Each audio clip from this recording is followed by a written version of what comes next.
नमस्कार दोस्तों, मानवी क्लासेस के यूट्यूब चैनल पर आप सभी का स्वागत है। आज एनसीईआरटी साइंस क्लास 6 की अध्याय 10 जिसमें कि सजीव विशेषताओं का अन्वेषण है। इसमें हमको देखना है कि सजीव की क्या क्या विशेषताएं होती है, उसकी गति कैसी होती है, उसमें क्या भिन्नता होता है, वह क्या क्या मतलब अपना वृद्धि कैसे करती है या विकास उसमें कैसे होता है, उसके बारे में देखेंगे। तो चलिए देखते हैं। अवधि और आयुष अपने माता पिता के साथ सुबह सैर के लिए जाते हैं। अवधि घोंघे के कुछ खोल देखती हैं और उन्हें उठाने लगती है। उसकी माताजी उसे ऐसा न करने के लिए कहती है और बताती है कि यह खोल एक जीवित घोंघे का घर हो सकता है। वास्तव में यह उनके शरीर का एक अंग होता है। अवधि और आयुष को आश्चर्य होता है कि एक खोल जो हिल भी नहीं रहा है, उसके अंदर कोई सजीव प्राणी कैसे हो सकता है। बाद में विद्यालय जाने पर अवधि और आयुष अपने मित्रों के साथ उस घटना को साझा करते हैं। वे अपने शिक्षक के पास जाते हैं और उनसे पूछते हैं कि जो खोल हिल भी नहीं रहा था, वह एक सजीव घोंघे के शरीर का एक अंग कैसे हो सकता है। शिक्षक कक्षा में सजीव और निर्जीव पर चर्चा आरंभ करते हैं।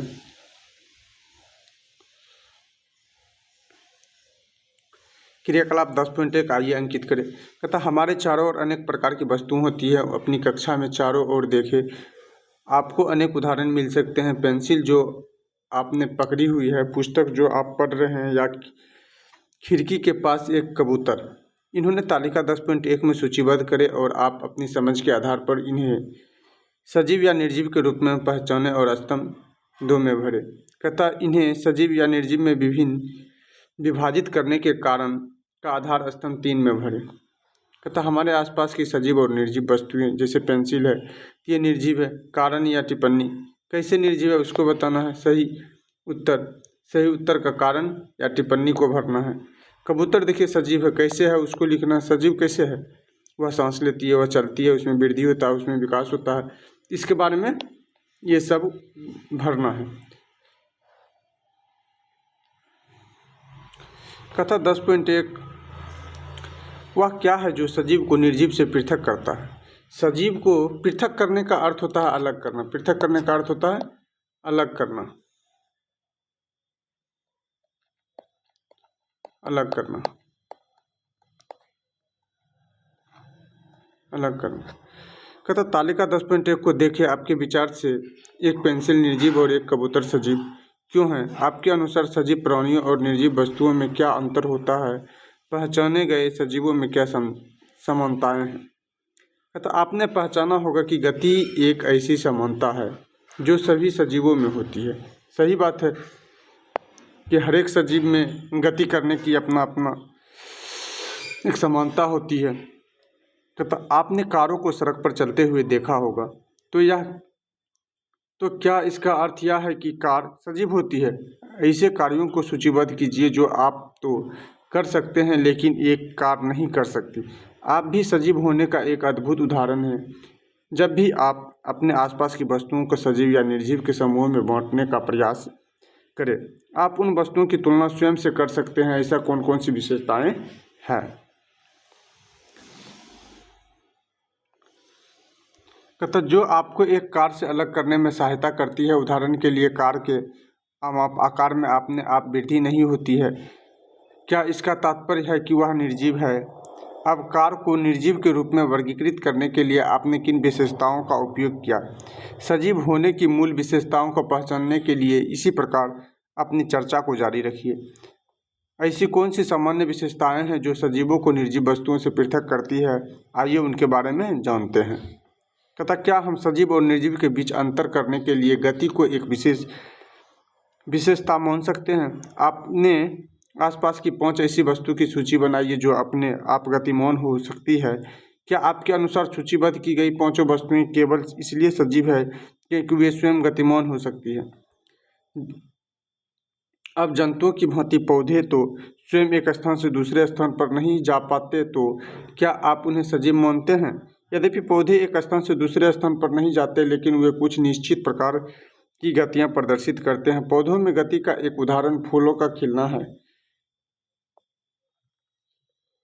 फूलों का खिलना एक गति का उदाहरण है। पौधों में गति का अन्य उदाहरण कीटभक्षी पौधों में देखा जा सकता है। कीटभक्षी पौधे अपने पोषण के लिए कीटों पर निर्भर होती है।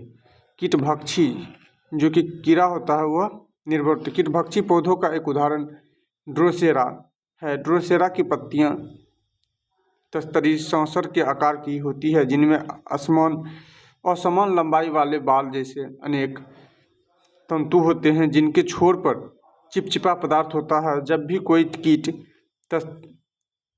तस्तरी की सतह को स्पर्श करता है, बाल अंदर की ओर मुड़ जाता है और अपने चिपचिपे छोर से कीट को जकड़ लेता है। अन्य कीटभक्षी पौधों में गति के प्रक्रम का अवलोकन करने का प्रयास कीजिए। तथा आरोही लताएं भी अपने समीप रखी किसी वस्तु के चारों ओर लिपट जाती है। इसका तात्पर्य है कि भले ही पौधे एक स्थान से दूसरे स्थान पर नहीं जाते हैं, फिर भी वे गतिशीलता प्रदर्शित करते हैं। आप अपनी तुलना अपने बचपन की तस्वीर से करें। क्या आप वह पोशाक पहन सकते हैं जो आप 4 वर्ष पहले पहनते थे? नहीं, क्योंकि आपके शरीर का आकार बड़ा हो गया है। इसका कारण आपके शरीर में वृद्धि है। पौधे और अन्य सजीव भी वृद्धि करते हैं। क्या हम यह मान सकते हैं? वृद्धि सजीवों की एक विशेषता। वृद्धि करना जो है एक सजीव की एक विशेषता है।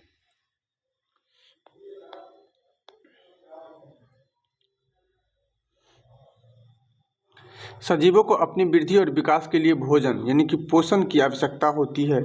ऐसे 5 सजीवों को सूचीबद्ध कीजिए जिन्हें वृद्धि के लिए भोजन की आवश्यकता होती है। देखिए, भोजन तो हर एक सजीव को जरूरी होता है, चाहे वह खुद प्राप्त करे या किसी पे सहारा होकर करे। तो आप ऐसे प्रक्रिया के विषय में सोचिए जिसके बिना हम जीवित नहीं रह सकते। सामान्य रूप से चलने के बाद, दौड़ने के बाद और थोड़ा नृत्य करने के बाद आपके द्वारा प्रति मिनट ली जाने वाली सांसों की संख्या गिनिए। आंकड़े को अंकित कीजिए। आप क्या पाते हैं? क्या आप प्रत्येक स्थिति के बाद सांसों की संख्या में कोई अंतर देखते हैं? क्या आपने कुत्ते, बिल्ली, गाय और भैंस जैसे अन्य जंतु की श्वसन प्रक्रिया पर ध्यान दिया है? जब वे विश्राम कर रहे हों, उनके पेट की गति को ध्यान से देखिए।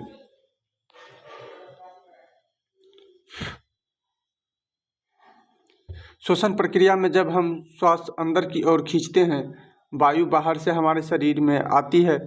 जब हम श्वास बाहर निकालते हैं तो वायु हमारे शरीर से बाहर की ओर जाती है। श्वास लेना श्वसन प्रक्रिया का एक भाग है। श्वास लेना श्वसन प्रक्रिया का एक भाग है। कहता क्या पौधे भी श्वसन करते हैं? पौधे की पत्तियों की सतह पर छोटे छोटे छिद्र होते हैं जिन्हें रंध्र कहते हैं। ये छिद्र पौधे के शरीर में वायु अंदर लेने और बाहर करने में सहायता करते हैं। अपने विद्यालय की वरिष्ठ कक्षाओं के विद्यार्थियों के साथ बातचीत कीजिए और उनसे अनुरोध कीजिए कि क्या वे आपकी कक्षा में सूक्ष्मदर्शी के उपयोग में रंध्रों को प्रदर्शित कर सकते हैं। सभी सजीव श्वसन करते हैं। सभी सजीव जो है श्वसन करते हैं। क्या आपने ग्रीष्मकाल के दौरान कमीज पर कांख के आसपास पड़ने वाले सफ़ेद धब्बों को देखा है? ये धब्बे पसीने के कारण पड़ते हैं। शरीर से अपशिष्ट पदार्थ के रूप में निकलने वाले पसीने में जल और लवण होते हैं। पसीने में जल और लवण होते हैं। शरीर से अपशिष्ट उत्पादन के निष्कासन को हम उत्सर्जन कहते हैं। जंतुओं में उत्सर्जन के एक उत्पाद के रूप में मूत्र भी निर्मित होता है। क्या आप जानते हैं कि पौधे भी उत्सर्जन करते हैं? पौधा भी उत्सर्जन करता है। आपने ध्यान दिया होगा कि पौधे पत्तियों की सतह पर अतिरिक्त जल और खनिजों को सूक्ष्म बूंदों के रूप में उत्सर्जित करते हैं। उदाहरण के लिए घास और गुलाब। सभी सजीव उत्सर्जित करते हैं। सभी सजीव उत्सर्जन करते हैं। आइए अब एक अन्य विशेषता पर ध्यान देते हैं। यदि बिना जूते पहने घूमते हुए अप्रत्याशित रूप से आपका पैर काटे जैसे किसी नुकीली वस्तु पर पड़ जाए या आप गलती से चाय का गर्म प्याला छू लें तो आपकी प्रतिक्रिया क्या होगी? कांटे पर पैर पड़ना और गर्म वस्तु का छूना यद्यपि उद्दीपन है, कोई भी वस्तु या कोई घटना जो सजीवों को अनुक्रिया करने के लिए प्रेरित करता है उद्दीपन कहलाता है। आप भी 3 उद्दीपनों और उनके प्रति आपके शरीर में होने वाली अनुक्रियाओं को सूचीबद्ध कीजिए। कहता क्या पौधे भी उद्दीपन के प्रति अनुक्रिया करते हैं? जी हाँ, पौधे भी उद्दीपन के प्रति अनुक्रिया करते हैं। उदाहरणतः छुई-मुई पौधा है। लज्जालो या टच मी नॉट या मिमोसा पौधे को छूने पर वे अपनी पत्तियां बंद कर लेते हैं। क्या आपने ध्यान दिया है कि कुछ पौधे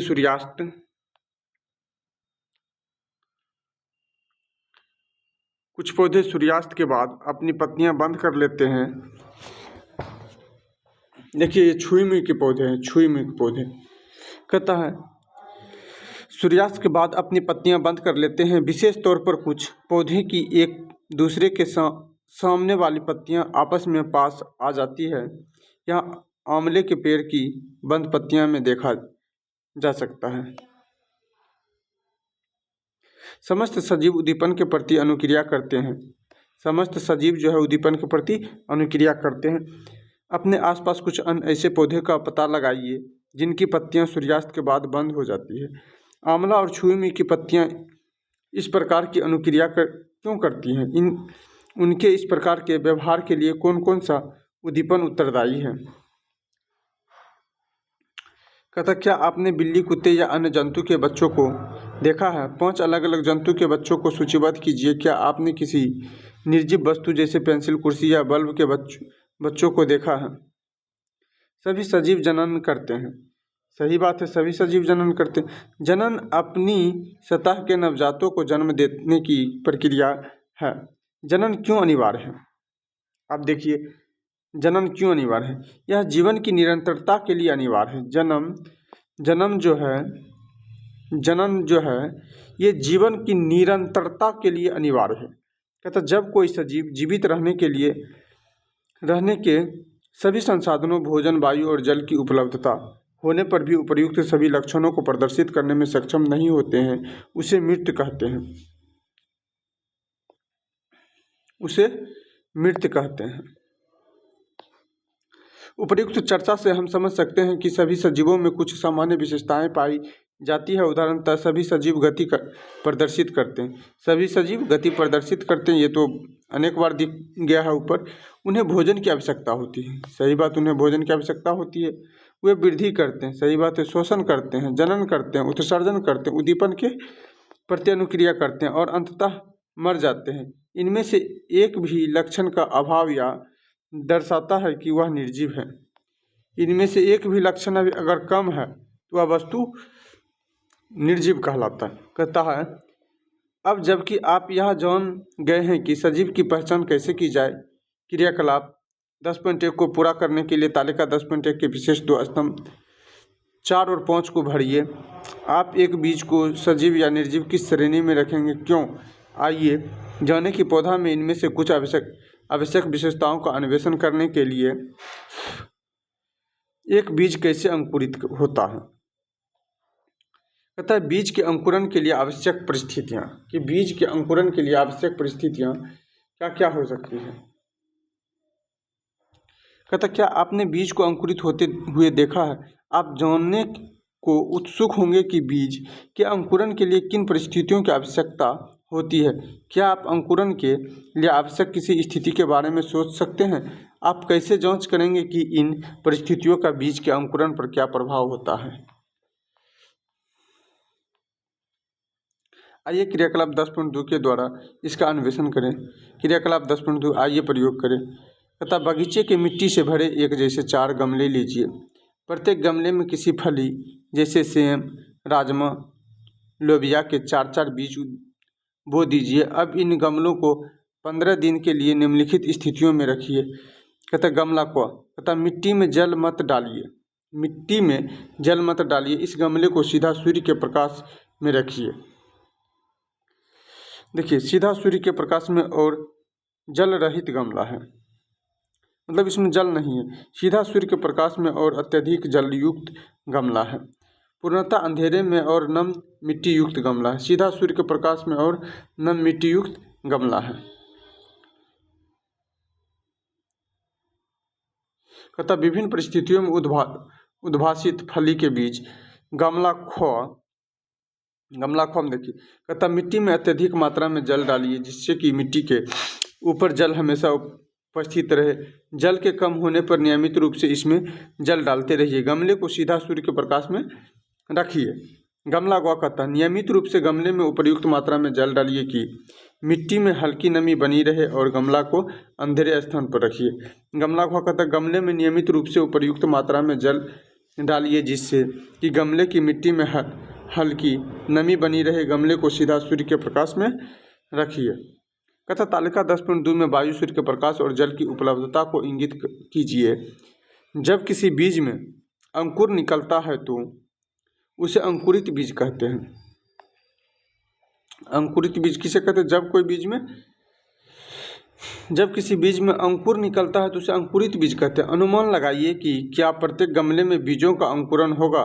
विभिन्न परिस्थितियों में रखे गए प्रत्येक गमले के विषय में अपने पूर्वानुमान तालिका 10.2 में अंकित कीजिए। कहता 7 से 10 दिनों तक गमलों में बीज अंकुरण की स्थिति का नियमित अवलोकन कीजिए। अपने अवलोकनों को तालिका 10.2 में अंकित कीजिए। कहता अपने पूर्वानुमानों की तुलना अपने अवलोकनों से कीजिए। बीज के अंकुरण पर विभिन्न परिस्थितियों का प्रभाव देखिए क्या है। विभिन्न परिस्थिति कि जब हम सीधा सूर्य के प्रकाश में और जल रहित रखेंगे तो वायु होना चाहिए, या जो है इसको बोल रहा है भरने के लिए कि कहाँ पे बीज जो है अंकुरित जल्दी होगा उसको भरना। क्या आप सोचते हैं कि बीजों के अंकुरण के लिए सूर्य का प्रकाश अनिवार्य है? क्या प्रत्येक गमले में बीज को वायु, जल और सूर्य का प्रकाश मिल रहा है? क्या कोई ऐसा गमला है जिसमें बीजों को वायु नहीं मिल रही है? यदि ऐसा है तो क्या यह क्यों नहीं मिल रही है? उन गमलों के बीजों का क्या हुआ जिसमें प्रत्येक जल डाला गया था? कौन से बीजों को वायु और जल दोनों प्राप्त हो रहे हैं? उन गमलों को पहचानिए जहां आपको बीजों का अंकुरण दिखाई दे रहा है। क्या आपका अवलोकन आपके पूर्वानुमान से मेल खा रहा है? अपने अवलोकनों के पक्ष में संभावित कारणों को तालिका 10.2 में लिखिए। अपने अवलोकनों के आधार पर बीज के अंकुरण के लिए अनुकूलित परिस्थितियां बताइए। कहता है बीज के अंकुरण के लिए वायु, देखिए बीज के अंकुरण के लिए वायु, जल और सूर्य के प्रकाश में से क्या क्या अनिवार्य है? प्रत्येक गमले में उपलब्ध परिस्थितियों की तुलना कीजिए। फली के बीजों के अंकुरण के लिए जल और वायु की उपयुक्त मात्रा की आवश्यकता होती है। बीजों को अंकुरण के लिए इन परिस्थितियों की आवश्यकता क्यों होती है? क्या आप ऐसा सोचते हैं कि इन परिस्थितियों में से किसी एक या एक से अधिक परिस्थितियों का अभाव बीज के अंकुरण को प्रभावित करेगा? आइए हम समझते हैं कि ये परिस्थितियां बीज के अंकुरण में किस प्रकार सहायता करती है। क्रियाकलाप 10.2 में निम्नलिखित परिस्थितियों का प्रभाव देखे गए हैं।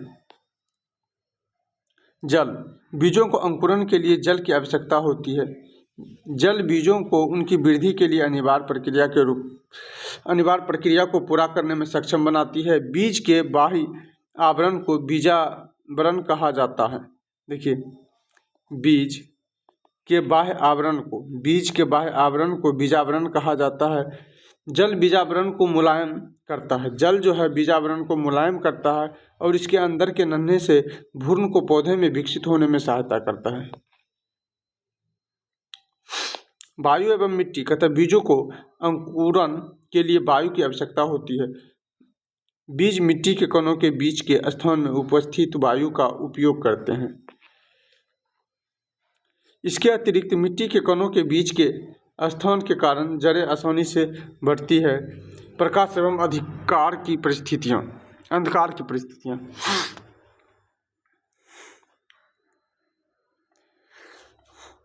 हमने सीखा कि फली के बीजों के अंकुरण के लिए प्रकाश अनिवार्य नहीं है।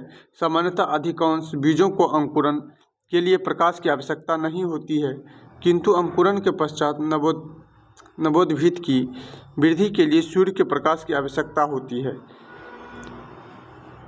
अध्याय उचित आहार। स्वस्थ शरीर का आधार में आपने सीखा कि मनुष्य को उत्तम, स्वच्छ और उचित वृद्धि के लिए संतुलित भोजन की आवश्यकता होती है। इसलिए इसी प्रकार पौधे को भी उचित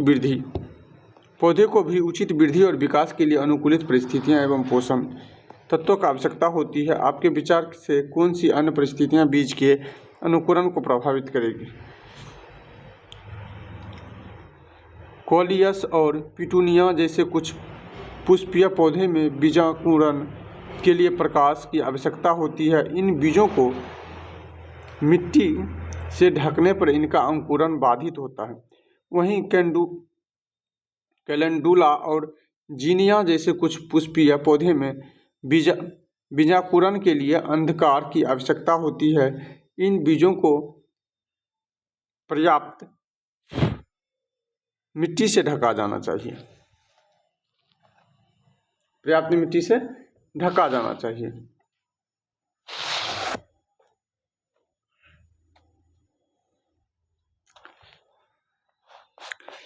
तो आप बीजों को सजीव या निर्जीव किस श्रेणी में रखेंगे? बीज को सजीव या, जाहिर सी बात है कि बीज जो है सजीव है। कहता सजीव की कौन सी विशेषताओं के कारण अपने क्रियाकलाप 10.1 में पौधों को सजीवों की श्रेणी में रखा?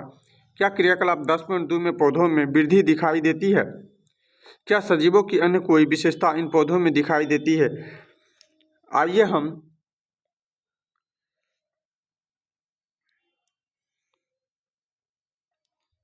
अब हम पौधों में स्पष्ट रूप से देखने वाली एक अन्य विशेषता वृद्धि एवं गति का अध्ययन करते हैं। कहता पौधों में वृद्धि एवं गति।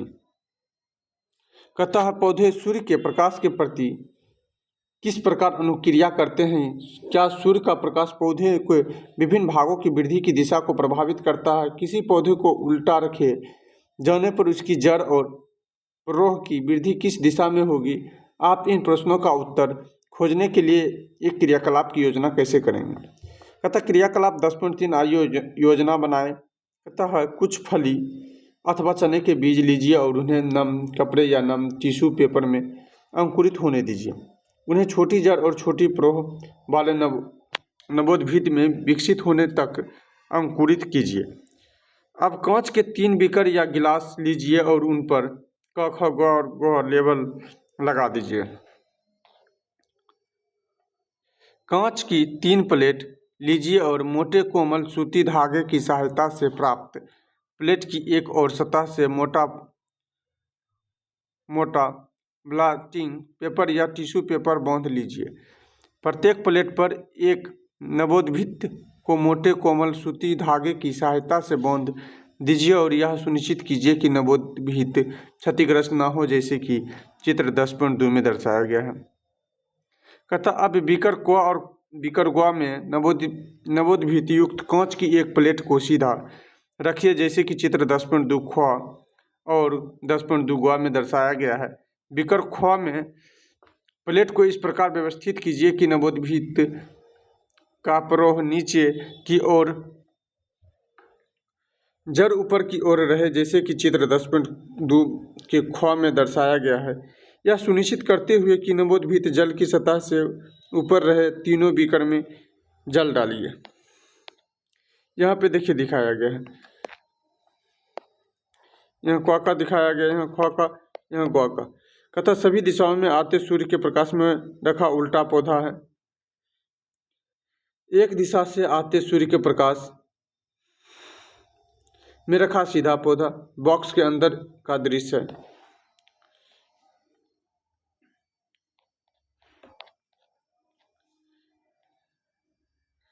आपके अवलोकन के अनुसार बीकर क्वा ख ग में जड़ और प्रवाह की वृद्धि की दिशा क्या है?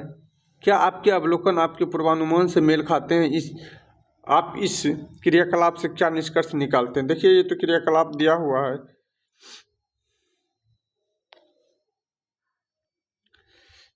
यहाँ भी वही दिखाया हुआ है कि बीज उल्टा है, फिर भी ये सूर्य की ऊपर की ओर दिख रहा है। कहता इस प्रयोग तालिका 10.3 और 10.3 के परिणाम से हमने देखा कि पौधे को सीधा रखे जाने पर जड़ नीचे की ओर वृद्धि करता है और प्रवाह की वृद्धि ऊपर की दिशा में होता है। इसको हेडलाइन कीजिए।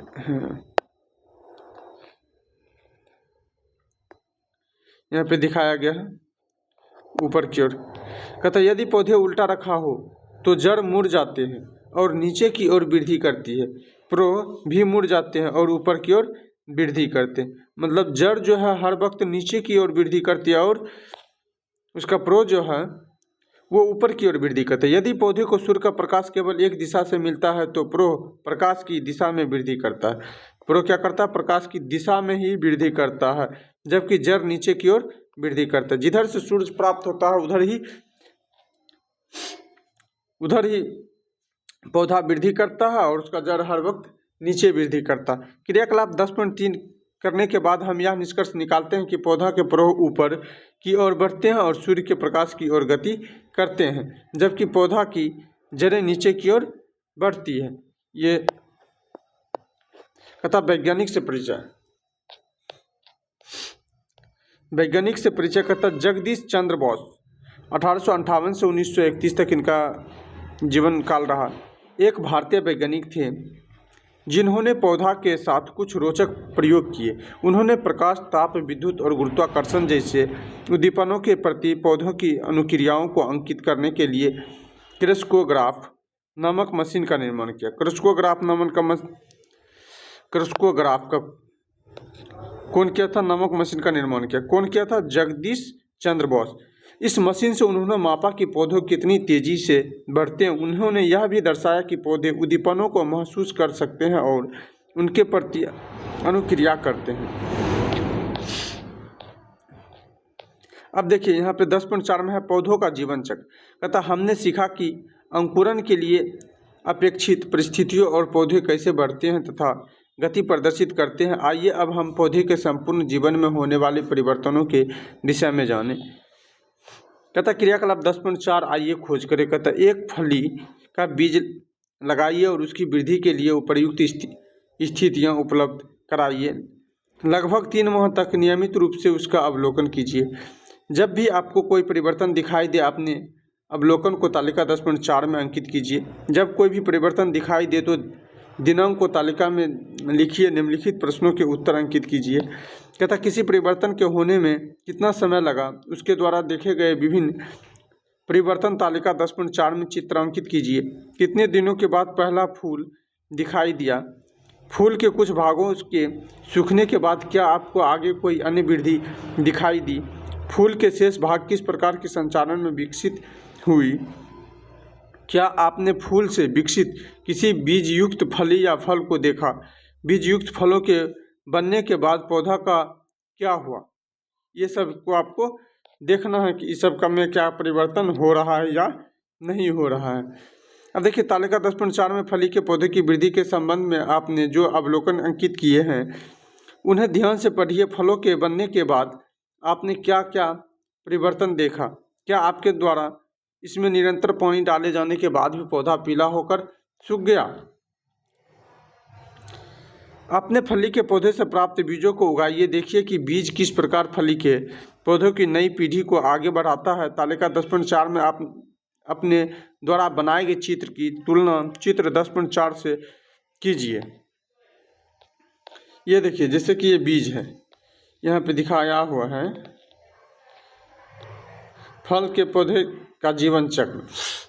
ये बीज है, बीज से यहाँ बीज का अंकुरण हुआ है। यहाँ पे बीज का ये बीज है, बीज से यहाँ पे अंकुरण हुआ, अंकुरण से पत्तियों की प्रकट हुआ, पत्ती से ये फिर फूल में प्रकट हुआ, फूल से क्या हुआ? फलों का प्रकटन हुआ, फल हुआ इसमें। उसके बाद कुछ पत्ता पौधों की मृत्यु हो गया, पौधों की मृत्यु हुआ और फल बीज सहित फली हो आ गया। यही फल चक्र था इसका।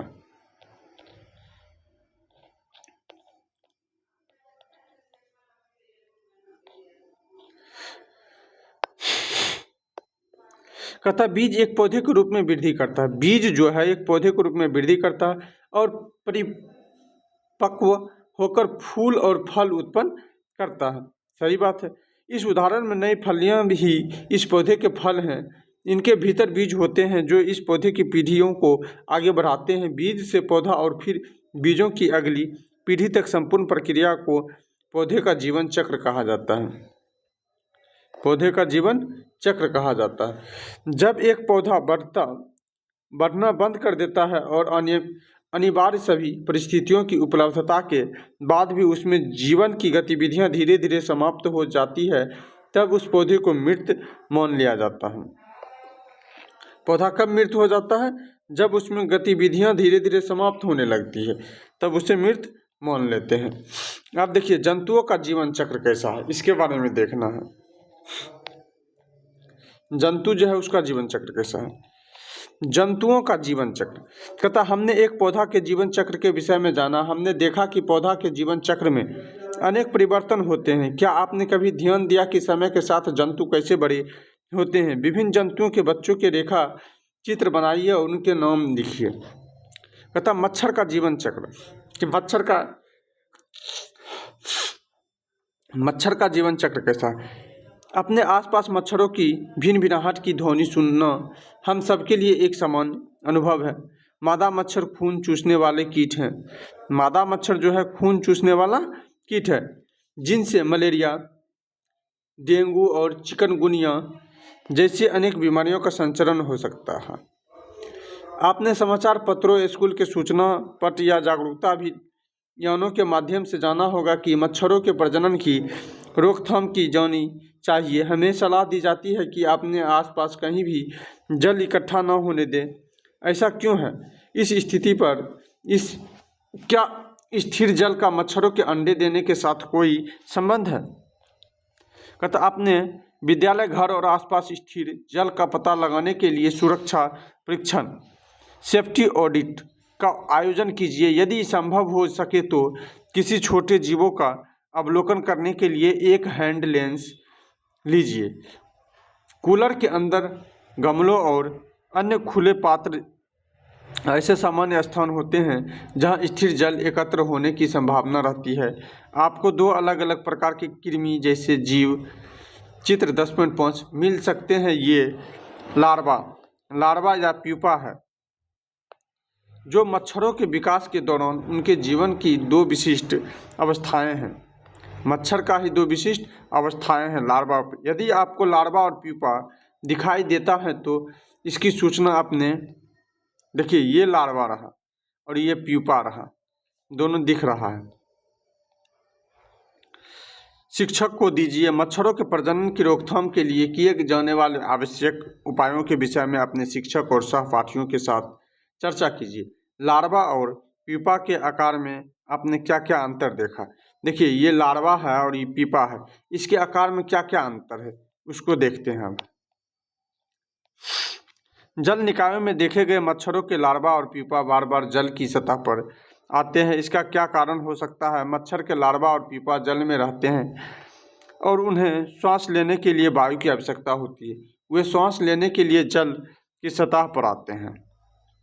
जल की सतह करने का मतलब जल के ऊपर आते हैं। मच्छर के जीवन चक्र को किस प्रकार भंग किया जा सकता है? मैंने अपनी माताजी को स्थिर जल पर मिट्टी का तेल छिड़कते हुए देखा है। वे ऐसा क्यों करती हैं? कहता मिट्टी का तेल जल की सतह पर एक पतली परत बना लेती है। सही बात है। यह परत जल को वायु से पृथक कर देती है और लार्वा या प्यूपा श्वसन द्वारा वायु ग्रहण नहीं कर पाते हैं, परिणामतः वह मर जाते हैं। जब उसको ऑक्सीजन ही नहीं मिलेगा तो जी पाएगा नहीं, तो मर जाता है।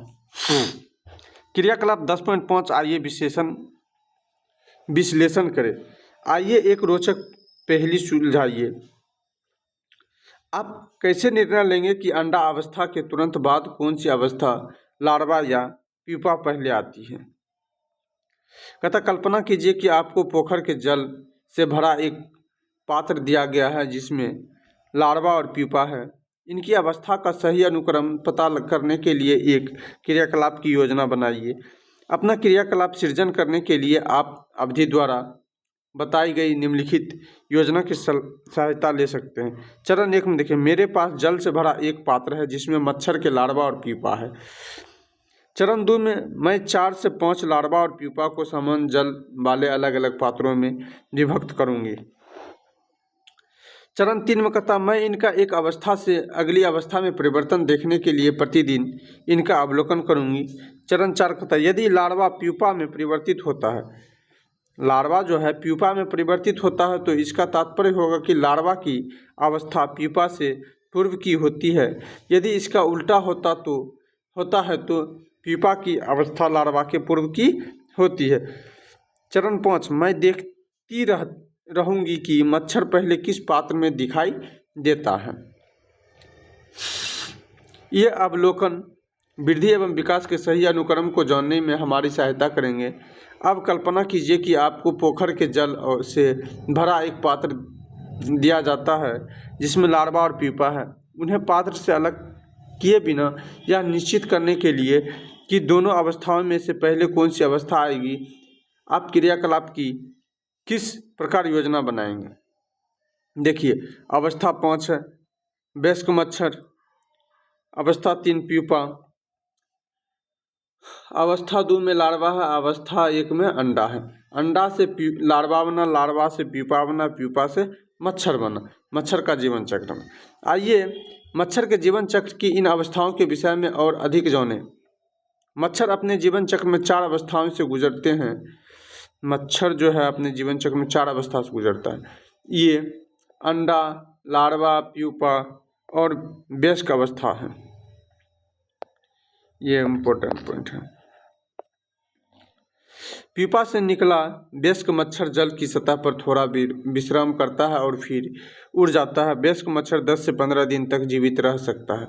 मच्छर जो है वयस्क मच्छर 10 से 15 दिन तक ही जीवित रह सकता है। कहता हमने देखा कि एक मच्छर अपना जीवन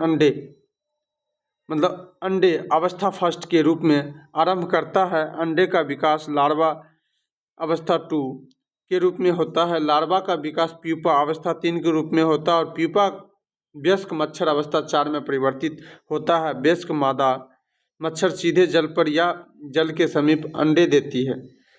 कहता वयस्क मादा मच्छर सीधे जल पर या जल के समीप अंडे देती है और यह चक्र चलता रहता है। मच्छर के जीवन चक्र की विभिन्न अवस्थाओं के दौरान उनकी बाह्य आकृतियाँ, शरीर के आकार और संरचना में महत्वपूर्ण परिवर्तन होते हैं। अंडे का आकार लार्वा से बहुत भिन्न होते हैं और लार्वा प्यूपा से बहुत भिन्न दिखाई देता है। प्यूपा वयस्क मच्छर से बहुत भिन्न दिखाई देता है। क्या यह कल्पना करना आसान है कि मच्छर एक प्यूपा से निकलता है?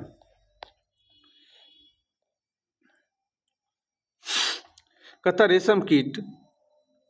रेशम कीट सिल्क मॉथ भी जीवन की 4 अवस्थाओं से गुजरती है। रेशम कीट जो होता है सिल्क मॉथ, ये भी जीवन की 4 अवस्था से गुजरता है। अंडा, लार्वा, प्यूपा और वयस्क। अंडे लार्वा के रूप में स्फुटित होते हैं और फिर आकार में बढ़ते हैं।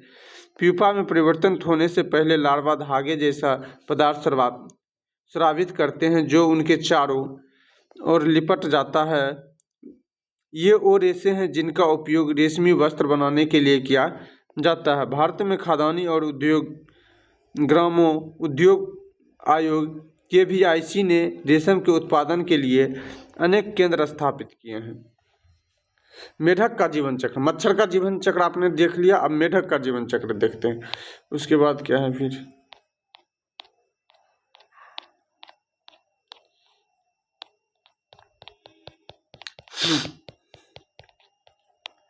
चलिए देखते हैं मेढक का जीवन चक्र। ये जो है मेढक का जीवन चक्र क्या है? कहता अवधि और आयुष आज पूरी बाह की शर्ट और फुल पैंट पहने हुए हैं। एक सप्ताह से रुक रुक कर बारिश हो रही है। वे अपने सहपाठियों के साथ एक क्रियाकलाप करने के लिए बाहर जा रहे हैं।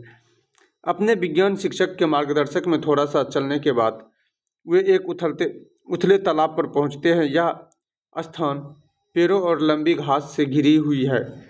शिक्षक उन्हें बिना कोई छेड़छाड़ किए थोड़ी दूरी से सब कुछ देखने के लिए सचेत करते हैं। आप सब भी बारिश के मौसम में एक मार्गदर्शक के साथ छोटे जल निकाय पर जा सकते हैं और उपयुक्त सुरक्षा सावधानियों का पालन करते हुए इस संबंध में जानकारी प्राप्त कर सकते हैं। कहता आप तालाब के किनारे जल की सतह पर सफ़ेद जेली जैसे किसी पदार्थ का अवलोकन कर सकते हैं। चित्र 10.7 यह जेली जैसा पदार्थ जल में या उसके आसपास उगने वाले किसी पौधे के साथ भी संलग्न हो सकता है। यह जेली जैसा पदार्थ मेढक के अंडे का समूह होता है जिसे जलांडक के रूप में जाना जाता है। जलांडक मतलब जल में जो अंडा है उसको जलांडक कहते हैं। चित्र 10.7 में दर्शाए गए मेढक के जीवन चक्र की सभी अवस्थाओं की विशेषताओं का अवलोकन कीजिए। आप दी गई अवस्थाएं क ख ग घ अंग च का अनुक्रम कैसे सुनिश्चित करेंगे? कुछ अवस्थाएं अपने आरंभिक और अंतिम आकारों में स्पष्ट परिवर्तन दर्शाती है। इन परिवर्तनों को तालिका 10.5 में सूचीबद्ध कीजिए। तालाब में मेढक की विभिन्न अवस्थाएं को दिखाया गया है कि कितने अवस्थाएं होती है मेढक के। तालिका 10.5 में सूचीबद्ध अवलोकनों के आधार पर मेढक के जीवन चक्र का चित्र बनाइए। आपके द्वारा बनाए गए चित्र की तुलना चित्र 10.8 से कीजिए। मेढक के जीवन चक्र के विभिन्न अवस्था को दिखाया गया है। अब इसके बारे में देखते हैं। अतः कुछ अवस्थाएं एक साथ रखी गई है, जैसे चित्र 10.7 में क और च अवस्थाओं को अवस्था 1 में रखा गया है। आपको मेढक के जीवन चक्र के चार अवस्थाएं मिलेगी। तथा पहला अंडा अवस्था, जो भ्रूण अवस्था में परिवर्तित होती है। दूसरा टेंटपोल अवस्था, जिसमें पहले पूंछयुक्त तथा पैरविहीन प्रारंभ अवस्था और पीछे के पैरों सहित बाद की अवस्था होती है। तीसरा मंडूकक फ्रॉगलेट अवस्था, जो चौथा वयस्क मेढक अवस्था। चार अवस्था मेढक का भी यहाँ पे दिखाया गया है, देखिए।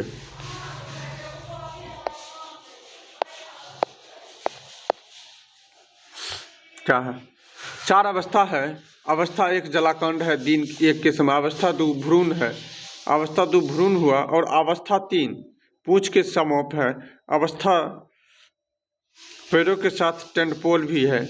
और अवस्था 3 में मंडूकप है। और अवस्था 4 में यह वयस्क मेढक के रूप में है। मेढक का जीवन चक्र निम्नलिखित बिंदुओं पर कक्षा में चर्चा कीजिए। मेढक के ये अंडे उन अंडों से किस प्रकार भिन्न है जो आपने पहले कभी देखा है?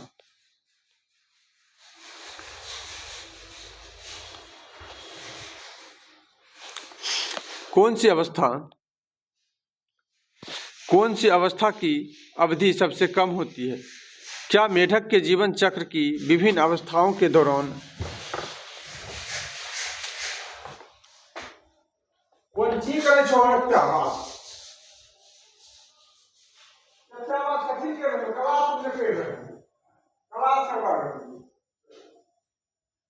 जखनी पर बैठे छी तखनी उससे कुछ होइत रही छी।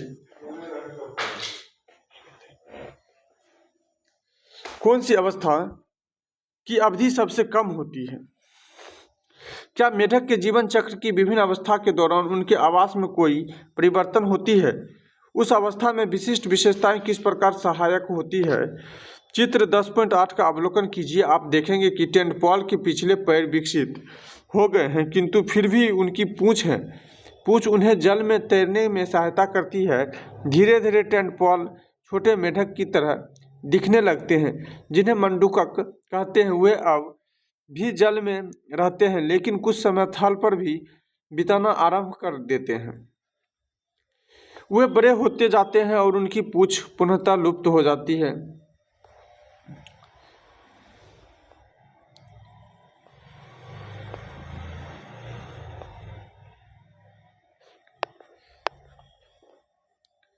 वे बड़े होते जाते हैं और उनकी पूंछ लुप्त हो जाती है। उनके पैर बलवान हो जाते हैं, जिससे उन्हें कूदकर स्थल पर आने में सहायता मिलती है। और पूर्णतः विकसित वयस्क में मेढक बनने पर वे जल और थल दोनों में रहने लगते हैं।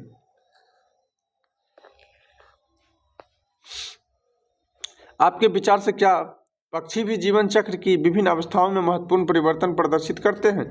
जंतु का जीवन चक्र पौधों के जीवन चक्र से किस प्रकार भिन्न है? कहता पौधे और जंतु सजीव जगत का एक भाग है। पौधे और जंतु सजीव जगत का एक भाग है। वे अपने जीवन काल में अनेक परिवर्तन से गुजरते हैं। हमने सीखा कि एक छोटा सा पौधा वृद्धि करके एक बड़े वृक्ष में विकसित हो जाते हैं। हमने यह भी सीखा कि जंतु किस प्रकार वृद्धि करते हैं और बच्चे से वयस्क में परिवर्तन होते हैं। प्रत्येक जंतु की यह यात्रा भिन्न होती है, जो उसे अनोखा और विशिष्ट बनाती है। हमने प्यूपा को कीटों में और टेंटपोल को मेढक में परिवर्तित होते हुए देखा है। इस प्रकार के परिवर्तन में पौधे और जंतु के जीवित रहने और अपनी प्रजाति की निरंतरता को बनाए रखने के लिए महत्वपूर्ण होती है। हमें भी उनका और उनके आवास स्थानों का ध्यान रखना चाहिए। उन्हें आवास विकसित और सुरक्षित करके हम इस समृद्ध सजीव जगत में योगदान दे सकते हैं। देखिए, प्रमुख शब्द दिया हुआ है, इससे तो कोई नहीं। सारांश तो हम बार बार बोलते हैं, सारांश छूटना नहीं चाहिए, हर एक चीज छूट जाए। कहता हमारे आसपास की वस्तुओं को सजीव और निर्जीव में श्रेणीकृत किया जा सकता है। सही बात है। सजीवों की मूल विशेषताएं कि वे गति करते हैं। सजीव की मूल विशेषता वे गति करते हैं, खाते हैं, वृद्धि करते हैं, श्वास लेते हैं, उत्सर्जन करते, उद्दीपन के प्रति अनुक्रिया करते हैं, जनन करते हैं और मरते हैं। इनमें से किसी भी विशेषता की अनुपस्थिति इंगित करती है कि वे सजीव नहीं है। प्रत्येक सजीव अपने जीवन काल में अनेक अवस्थाओं से गुजरती है। बीजों का अंकुरण जल, वायु, उपयुक्त प्रकाश और अथवा अंधकार की परिस्थितियों की उपलब्धता पर निर्भर करते हैं। कहता बीजों के अंकुरण के समय जड़ें सामान्यतः नीचे की ओर जबकि परोह ऊपर की ओर वृद्धि करते हैं। आप देख रहे थे फिगर में भी कि जब वृक्ष था उसका जड़ नीचे की ओर और जो उसका तना था या पत्ती था वो ऊपर की ओर वृद्धि कर रहा था। एक पौधे का जीवन चक्र बीज के अंकुरण से आरंभ होता है और उसके बाद वह वृद्धि और विकास की अनेक अवस्थाओं से गुजरता है। उनमें पुष्पन और बीज उत्पन्न सम्मिलित है। उनके जीवन चक्र के दौरान उत्पन्न बीज नए पौधे में अंकुरित हो जाते हैं और यह चक्र जारी रहता है। कहता एक जंतु का जीवन चक्र जनन के फलस्वरूप नवजात के जन्म से आरंभ होकर वृद्धि और विकास की विभिन्न अवस्थाओं से गुजरता है। तत्पश्चात वयस्क अवस्था आ जाती है और अंततः मृत्यु हो जाती है। जनन की प्रक्रिया जीवन की निरंतरता को सुनिश्चित करते हैं। मच्छर अपने जीवन काल में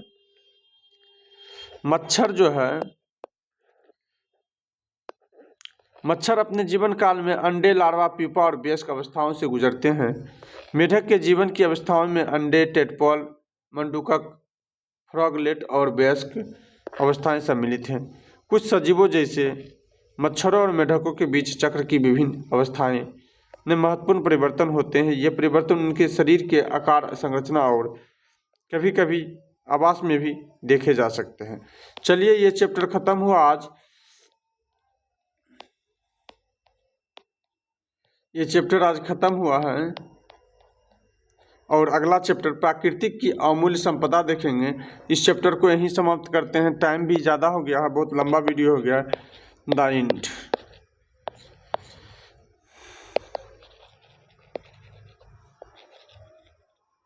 थैंक्स फॉर वॉचिंग। चलिए, आप सभी का धन्यवाद। वीडियो को लाइक, शेयर और चैनल को सब्सक्राइब करना ना भूलें। और एनसीईआरटी पढ़ने के लिए सबसे पहले आप मानवी क्लासेस के यूट्यूब चैनल को सब्सक्राइब जरूर करें। धन्यवाद।